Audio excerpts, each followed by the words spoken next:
大家好啊！咁先入 email 先，咁入俾咗你 email 咧要辨認嘅，咁每一次咧佢會辨認到你嘅 email。好，首先自我介紹先，我嘅 Dave 陳 Sir，咁咧就係創辦呢一個嘅 Kahoot 嘅分享中英數，咁而家咧就分享呢個英文，咁咧可以開始玩㗎啦，咁咧準備入。但呢個咧就唔可以入你個名嘅，咁人哋個名咧，咁佢咧就要揀選啦，佢呢個就要自己揀你合班嘅名。咁就入去嘅，係啦，咁就遊戲就開始啦。咁 It's 乜嘢 Long day without you, my friend。聽嗰首歌嚟講咧，應該係變嘅。It's been a long day without you, my friend。咁所以係變，咁所以個答案啱嚇。OK， 好，咁下一條錯咗唔緊要嘅，咁你鼓勵小朋友錯咗唔緊要嘅，我哋邊學邊玩，咁唔好睇得成敗咁重要，係啦。咁咧就下一條就係 And I'll you all about it when I see you again。咁應該 I will tell 不變嘅，咁 T-L tell。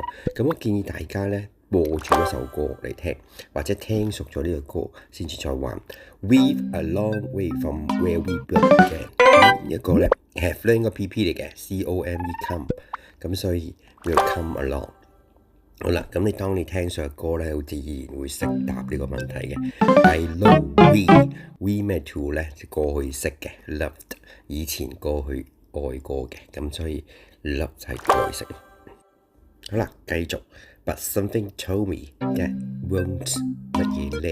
咁 won't 即係後邊不變嘅 last， 呢個係最合適噶啦。好啦，咁我哋繼續。好啦，咁如果有家長喺隔離咧解釋翻會更好啦。好啦，咁had to 後邊不變嘅 switch 就係個最好嘅答案啦。咁有啲 grammar 嘅元素喺入邊，如果你清楚嘅容易揀啦。